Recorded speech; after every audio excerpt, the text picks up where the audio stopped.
Hola, ¿qué tal? Bienvenidos a un nuevo episodio de Con C de Cristi y para este primer especial que he preparado para los suscriptores os traigo uno de los casos que más ha dado que hablar en la criminología española. Pese a que han pasado prácticamente 30 años, nadie olvida la crueldad y el horror que sacudió al país tras los asesinatos de las niñas de Alcácer. Una historia con errores policiales, con fugas, misterios, un sinfín de teorías de la conspiración e interrogantes que siguen abiertos. Y sin más, vamos a adentrarnos en esta historia.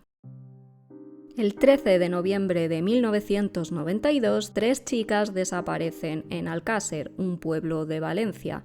Ellas eran Míriam, Desiree y Toñi y tenían entre 14 y 15 años. Ese día hay una fiesta en la discoteca Colors y quieren ir hasta allí, pero antes deciden visitar a una amiga que está enferma, Esther.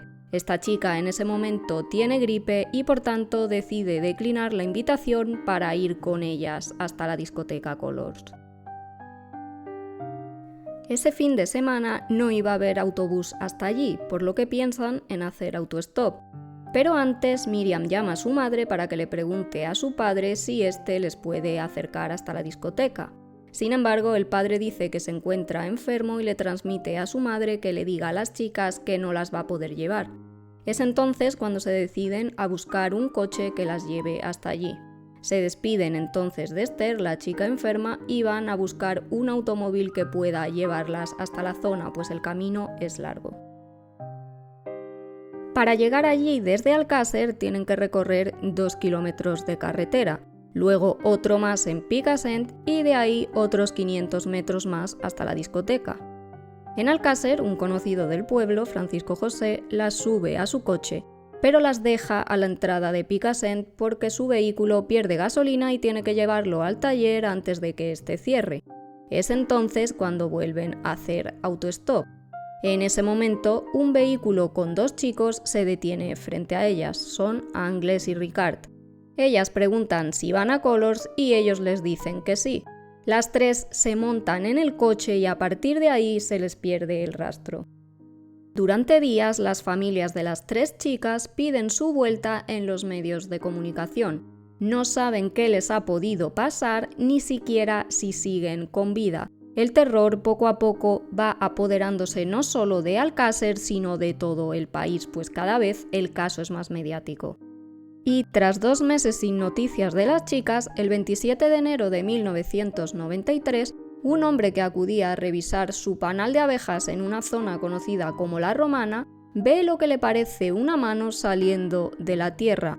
Allí, enterradas, la Guardia Civil encuentra a Míriam, Desiree y Toñi. Tras desenterrarlas, se lleva a cabo el levantamiento de los cadáveres. Sin embargo, las labores no se hicieron bien. Fue una de las investigaciones más polémicas de toda la criminología española.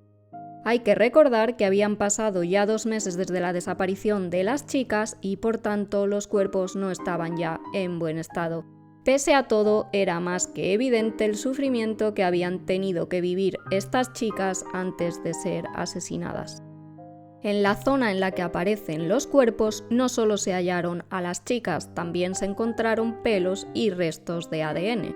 Sin embargo, las familias empiezan a ver que no hay demasiados avances y le piden a Frontela, un prestigioso forense, que actúe. El doctor asegura que cuando se les iba a practicar la segunda autopsia a los 3 cuerpos, se les amputaron las manos, los genitales, las cabezas y las lesiones que pudieran tener. Además, estos cuerpos fueron lavados, por lo que muchas pistas debieron perderse por el camino. Con estas circunstancias, poco podía hacer. Los investigadores siguen haciendo sus pesquisas y en La Romana, donde aparecieron los cadáveres, encuentran un papel que será clave. Era un volante de la Seguridad Social en el que se podía leer un apellido, Anglès. En un primer momento piensan que es Enrique Anglès el culpable de los hechos, pues parece que es lo que se puede leer en ese papel. Van a preguntarle y este hombre dice que no sabe nada al respecto. Los investigadores sospechan entonces que el que podría estar detrás de este asunto es Antonio Anglès, el hermano de Enrique, y cuando van a casa de la familia Este supuestamente se fuga por la ventana con 2 millones de pesetas, aunque tampoco está muy claro cómo se produjo esa huida. Al que sí detienen en ese momento es a Miguel Ricard, apodado como el Rubio. Vivía prácticamente en casa de los Anglés y los investigadores creen que cometían fechorías juntos. ¿Pero quién era exactamente Antonio Anglés? Su entorno le define como alguien violento y que da palizas a los miembros de su propia familia. Neusa, su madre, así lo confesó. Además, tuvo secuestrada a una novia durante 2 días sin comida ni bebida, mientras le daba palizas. Uno de los hermanos, de hecho, le salvó la vida llamando a la policía. Antonio Anglés llegó a amenazar a este de muerte por lo que había hecho. Fue condenado, pero se fugó de la cárcel y fue en noviembre de 1992 cuando cometió estos horribles actos. Al menos así lo creen los investigadores. Cuando Miguel Ricard es detenido, señala a Antonio como único culpable de los asesinatos. Después explica con detalles qué hizo el día que las 3 chicas desaparecieron. Sin embargo, las incongruencias en sus declaraciones despistaron a la Guardia Civil. Y es que llegó a decir que otros hermanos de Anglés estaban implicados y que los agentes le dieron una paliza para obligarle a que confesara. Finalmente, Miguel Ricard da una declaración que resulta coherente sobre qué ocurrió después de que las chicas se subieran al coche. Este cuenta que querían llegar pronto a su destino, pero el coche de Antonio Anglés no para en la discoteca.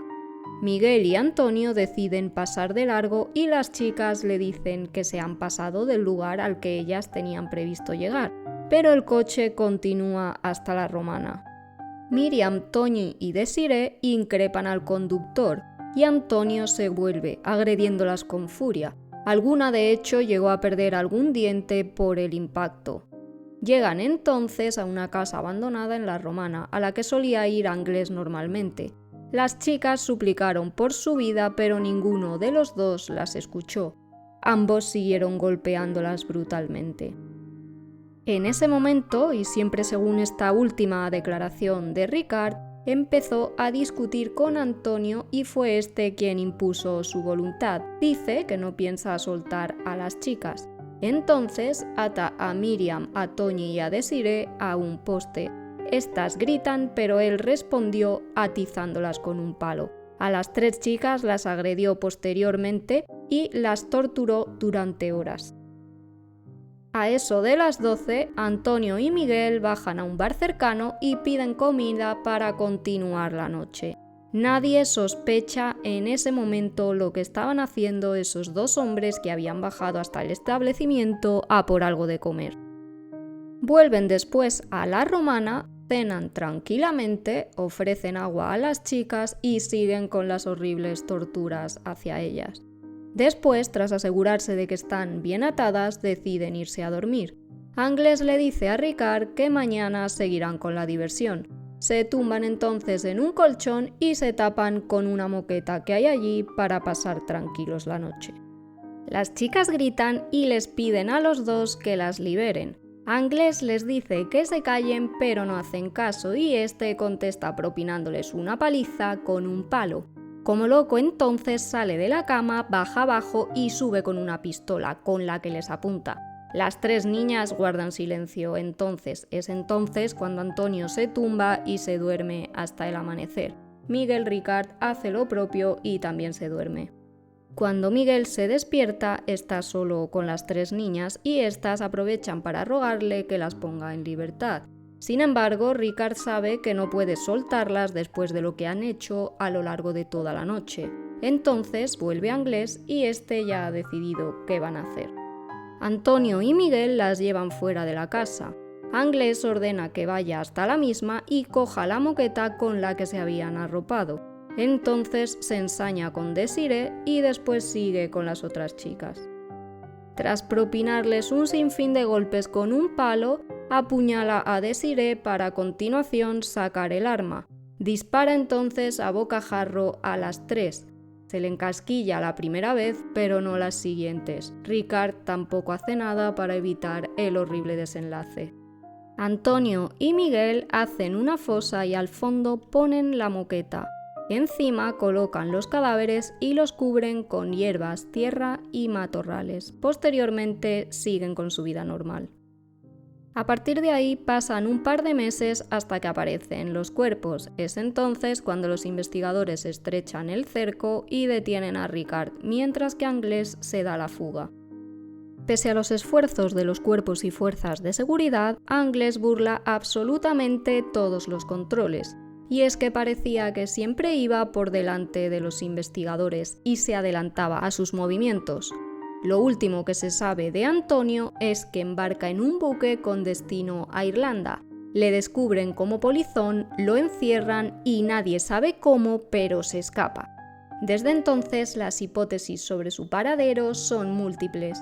Para algunos murió en las aguas, pero para otros sigue vivo en cualquier lugar del mundo. Lo único cierto es que a día de hoy es uno de los más buscados por la Interpol. Con Ricard detenido y Anglès en paradero desconocido, pese a que no había pruebas definitivas que inculparan a ninguno de los dos, el sumario se cierra y queda visto para la celebración del juicio. Las pruebas que presenta el forense Frontela despiertan dudas a las familias. De hecho, el padre de Miriam presenta entonces lo que denomina la teoría de la conspiración. Cree que en el asesinato podrían haber participado altos cargos políticos o personas destacadas de la sociedad española y que Ricard y Anglès eran meras cabezas de turco. Sin embargo, esta teoría jamás se pudo demostrar. El 12 de mayo de 1997, 4 años después de que aparecieran los 3 cadáveres, dio comienzo el juicio por la muerte de las niñas y duró, atención, 78 días. Pese a que el doctor Frontela y el padre de Miriam intentaron que no se dictara sentencia porque entendían que había mucho aún por discutir, pues las pruebas no eran claras, esta se hizo pública en septiembre de 1997. Ricard fue declarado el único culpable por 3 delitos de violación y rapto. Fue condenado a 178 años de cárcel por las agresiones sexuales y por el posterior asesinato de las 3 chicas. No aparece como autor material de los crímenes, pero sí como colaborador directo para que los mismos se perpetraran. Miguel Ricard salió en libertad en noviembre de 2013 después de que se anulara la doctrina Parot. Fue puesto en libertad tras cumplir 20 años de prisión y fue noticia recientemente. Tras más de una década en la calle, pero sin saber a ciencia cierta cuál era su paradero, Miguel fue detenido por liderar presuntamente un narcopiso en El Raval, Barcelona, aunque finalmente quedó en libertad provisional con la premisa de que tenía que ir al juzgado cada 15 días a firmar. Un caso que ocurrió hace 3 décadas, que tuvo como víctimas a 3 jóvenes indefensas y que dejó a un detenido que ya ha cumplido su condena. Y no solo eso, porque nos ha dejado también uno de los grandes misterios aún por resolver. ¿Dónde está Anglès? ¿Es posible que aparezca algún día? No os preocupéis porque si hay novedades al respecto, os prometo que os mantendré informados.